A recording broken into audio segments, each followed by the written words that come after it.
Hello everyone, welcome to knowledge plus. इस video lecture में हम एनसीईआरटी क्लास 6 के ज्योग्राफी के चैप्टर 3 को पढ़ने जा रहे हैं। इसके पहले चैप्टर 1 और 2 को हम पढ़ चुके हैं। यदि आपने वो वीडियो लेक्चर नहीं देखा है तो जाकर ज़रूर देख लें। पहले हम चैप्टर 2 का थोड़ा सा रिकॉल कर लेते हैं। जैसे चैप्टर 2 में हम लोग पढ़े थे लैटीट्यूड के बारे में, है ना, लैटीट्यूड के बारे में,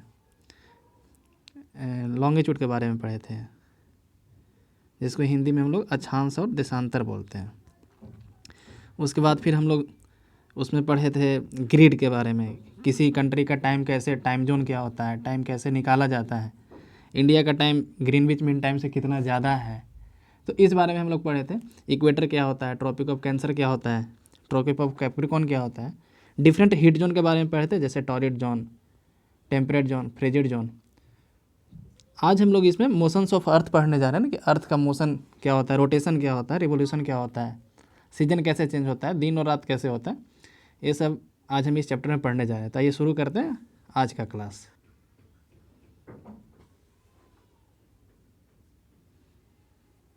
अर्थ मेनली दो तरह का मोशन करता है, एक होता है रोटेशन, एक होता है रिवोल्यूशन। रोटेशन क्या होता है कि जैसे कल हम एक्सिस के बारे में पढ़े थे, अर्थ के बीच में एक एक्सिस होता है। तो अर्थ यदि अपने एक्सिस पे रोटेट कर रहा है तो उसको हम लोग रोटेशन बोलते हैं।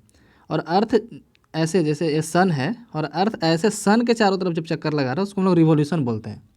यानी अर्थ दो तरह का मोशन यहाँ पे शो करता है। एक होता है रोटेशन, रोटेशन का मतलब कि ये अर्थ है, ये अर्थ है और ये सन है, ये सन है, ये अर्थ है। तो अर्थ अपने एक्सिस पे जब चक्कर लगा रहा है तो उसको हम लोग रोटेशन बोलते हैं।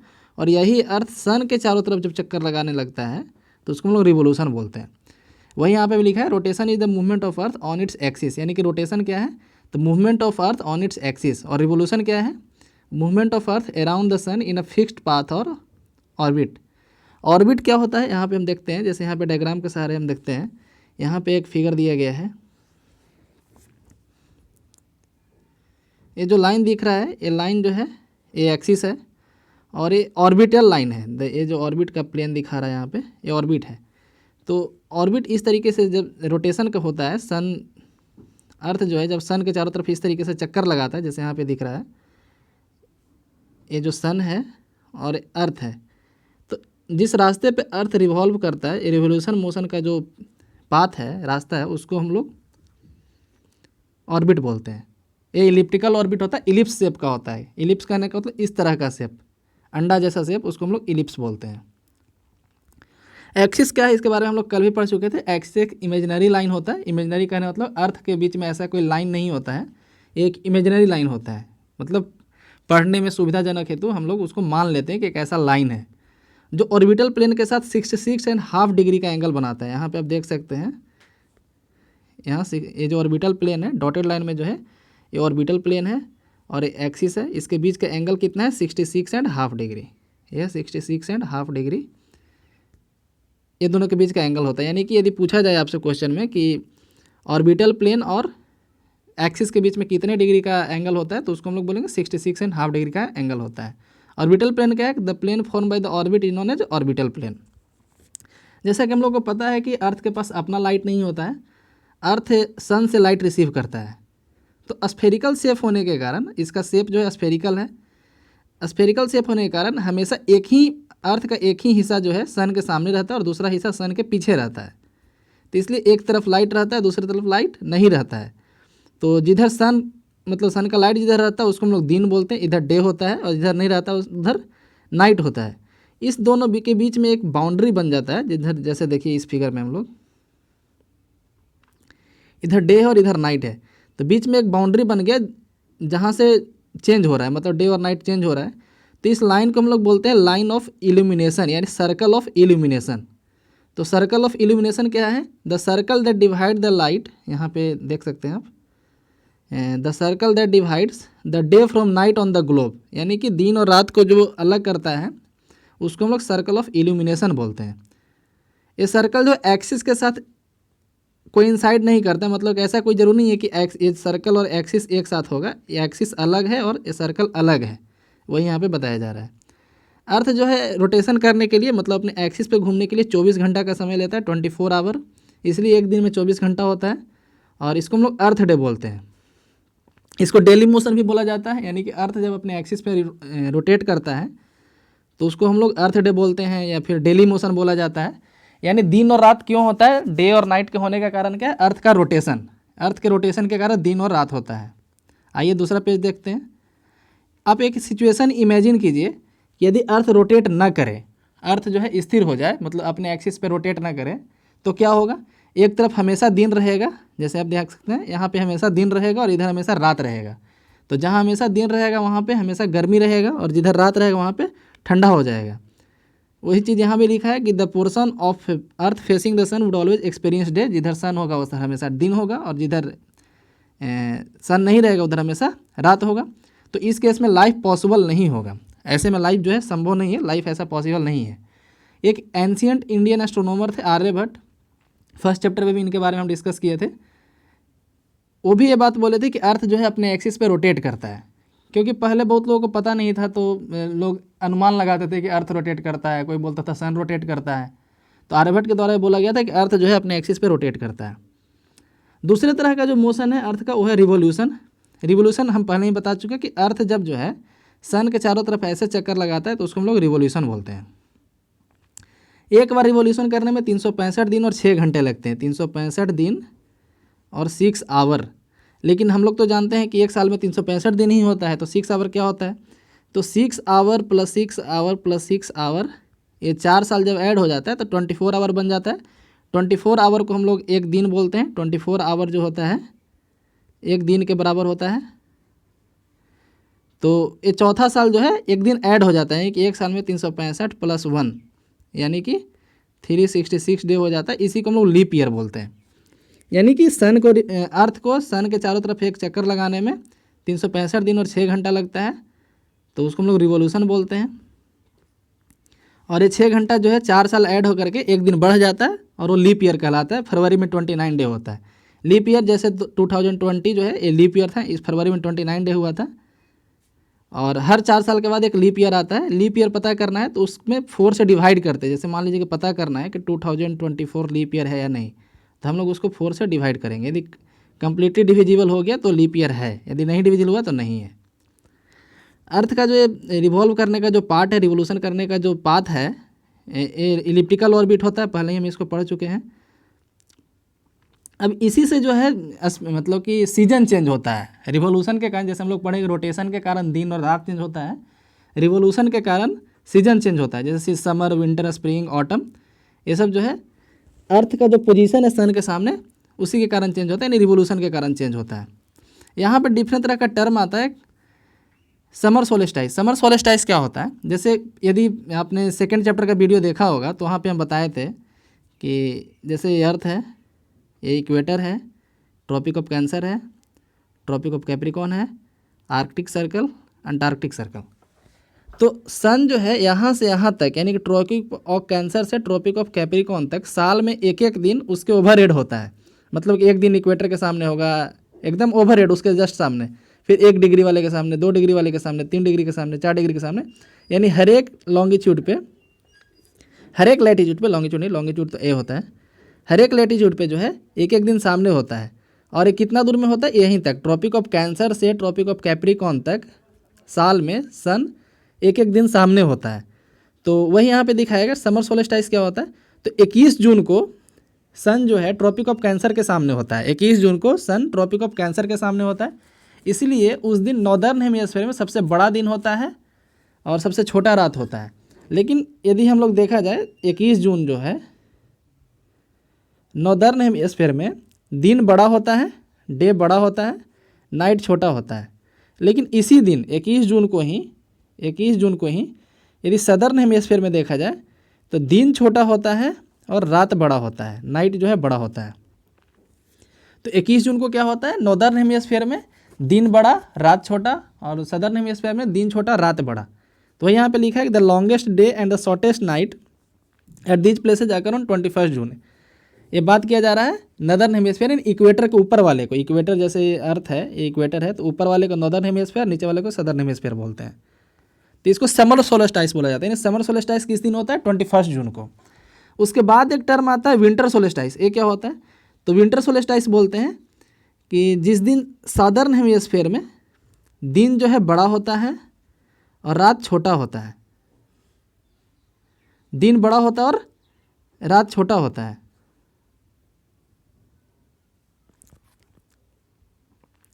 और यदि उसी दिन देखा जाए, ये 22 दिसंबर को होता है विंटर सोलेस्टाइस, 22 दिसंबर को होता है, तो नॉर्दर्न हेमिस्फीयर में डे जो है छोटा होता है और नाइट जो है बड़ा होता है, यानी कि उल्टा होता है, तो इसको हम लोग विंटर सोलेस्टाइस बोलते हैं।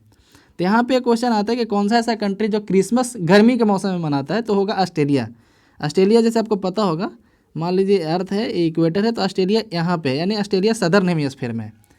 तो ऑस्ट्रेलिया यदि सदर्न हेमिस्फीयर में, या फिर यदि मैप में देखें इसको, मैप ऐसे, तो मैप में ऑस्ट्रेलिया यहाँ होता है, इक्वेटर ऐसे होता है।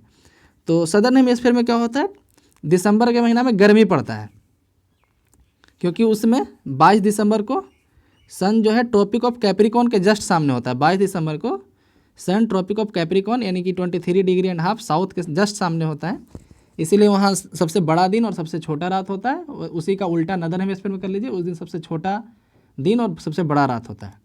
लेकिन ये दोनों के बीच में एक टर्म आता है इक्विनॉक्स, यहाँ पे दिया गया। इक्विनॉक्स क्या होता है, ये 2 दिन होता है, 21 मार्च और 23 सितंबर। ये 2 दिन जो है पूरे वर्ल्ड में, मतलब कि अर्थ में ऊपर नीचे दोनों तरफ, नॉर्दर्न हेमिस्फीयर और सदर्न हेमिस्फीयर दोनों तरफ, दिन और रात दोनों दिन बराबर होता है। 21 मार्च और 23 सितंबर 2 दिन जो है दिन और रात बराबर होता है, इसलिए इसको हम लोग इक्विनॉक्स बोलते हैं। इक्विनॉक्स करने का मतलब जिस दिन दिन और रात बराबर हो। तो ये था हमारा 3rd चैप्टर। आइए रिकॉल कर लेते हैं एक बार हम लोग क्या क्या पढ़ें। इसको पिक्चर के माध्यम से यहाँ दिखाया गया है, जैसे आप यहाँ देख सकते हैं। सबसे पहले है इक्विनॉक्स 21 मार्च और 23 सितंबर। यहाँ पे क्या है, 21 मार्च को जो है दिन और रात दोनों बराबर होता है, 23 सितंबर को भी दिन और रात दोनों बराबर होता है। वो विंटर सोलेस्टाइस है। विंटर सोलेस्टाइस मतलब नॉर्दर्न हेमिस्फीयर में विंटर होता है और सदर्न हेमिस्फीयर में गर्मी होता है, समर होता है। वो 21 जून को समर सोलेस्टाइस होता है, मतलब नॉर्दर्न हेमिस्फीयर में समर और सदर्न हेमिस्फीयर में विंटर होता है। और इस दिन नॉर्दर्न हेमिस्फीयर में सबसे छोटा 22 दिसंबर को नॉर्दर्न हेमिस्फीयर में सबसे छोटा दिन होता है और बड़ा रात, और इसी का उल्टा सदर्न हेमिस्फीयर में मतलब सबसे बड़ा दिन और छोटा रात होता है। यहाँ देखें यदि 21 जून को, तो नॉर्दर्न हेमिस्फीयर में सबसे बड़ा दिन और छोटा रात, और यहाँ होता है सबसे छोटा दिन और बड़ा रात सदर्न हेमिस्फीयर में। तो ये था हमारा equinox solstice, summer solstice, winter solstice, spring equinox, autumn equinox. एक और यहाँ पे ध्यान देने की बात है, 21 मार्च को जो है नॉर्दर्न हेमिस्फीयर में 21 मार्च को स्प्रिंग होता है और सदर्न हेमिस्फीयर में उस समय ऑटम होता है।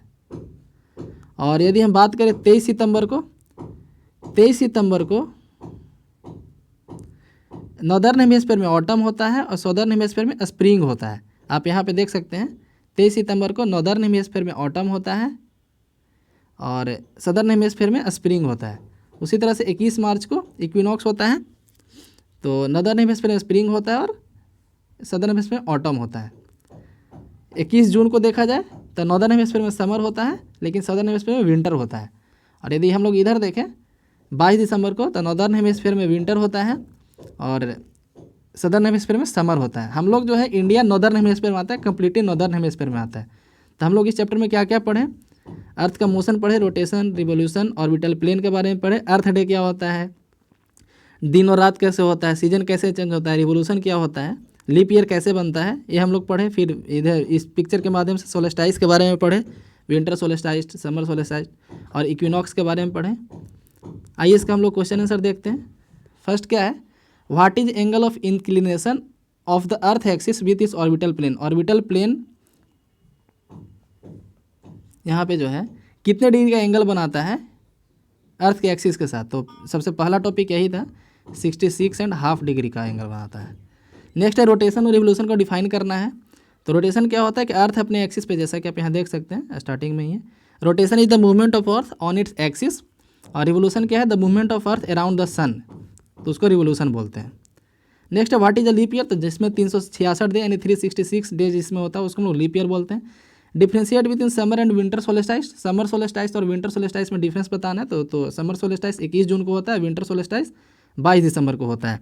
समर सोलेस्टाइस के दिन नॉर्दर्न हेमिस्फीयर में सबसे बड़ा दिन होता है और विंटर सोलेस्टाइस के दिन नॉर्दर्न हेमिस्फीयर में सबसे छोटा दिन होता है। इसी का उल्टा लिख देंगे उसमें। इक्विनॉक्स क्या है? इक्विनॉक्स यानी कि जिसमें दिन और रात दोनों बराबर होता है, वही यहाँ पे बताया जा रहा है। इसका नेक्स्ट है, why does the southern hemisphere experience winter and summer solstice in different time then the northern hemisphere. तो क्यों कह रहा है कि सदर्न हेमिस्फीयर में डिफरेंट टाइम में क्यों होता है, मतलब उल्टा क्यों होता है, इनडायरेक्टली ये पूछा जा रहा है। क्योंकि अर्थ जो है टिल्टेड है, अर्थ जो है सीधा नहीं है, ये झुका होने के कारण सनलाइट जो है सीधा पड़ता है कभी कभी। जैसे 21 जून को ट्रॉपिक ऑफ कैंसर के सामने होता है और 22 दिसंबर का ट्रॉपिक ऑफ कैप्रिकॉर्न के सामने होता है। तो गर्मी 21 जून के आसपास पड़ेगा और वहाँ सदर्न हेमिस्फीयर 22 दिसंबर के आसपास पड़ेगा, वही यहाँ पे लिखना है। Why do poles experience about 6 month day and 6 month night. Poles पे 6 मंथ का दिन और 6 मंथ का नाइट क्यों होता है? तो हम लोग यहाँ पे उसको देख सकते हैं कि जैसे टिल्टेड होने के कारण, अर्थ के झुका होने के कारण सन का लाइट जो है 6 महीने तक पोल के पास जाता है और 6 महीने नहीं जाता है, फिर दूसरे 6 महीने इस पोल के पास जाता है। जैसे आप इसमें देख सकते हैं सन का लाइट इस पोल के पास जाता है, यहाँ देखिए इधर जो है सन का लाइट साउथ पोल पे जा रहा है, नॉर्थ पोल पे नहीं जा रहा है, यानी 6 महीने यहाँ दिन होगा और यहाँ 6 महीने रात होगा। वहीं आप इधर देखिए तो नॉर्थ पोल के पास जा रहा है, साउथ पोल के पास लाइट नहीं जा रहा है। तो अर्थ के टिल्टेड होने के कारण सनलाइट जो है 6 महीने तक नॉर्थ पोल के पास जाता है, नॉर्थ पोल नहीं जाता है, फिर 6 महीने साउथ पोल पे जाता है, फिर नहीं जाता है। इस तरीके से 6 महीने का दिन और 6 महीने का रात होता है। यहाँ पे भी लिखा गया है कि the north pole is incline toward the sun and place beyond Arctic Circle experience continuous day light for about 6 month. ये समर सोल्स्टिस वाला केस दिखाया जा रहा है यहाँ पे। नेक्स्ट है टिक करने हैं।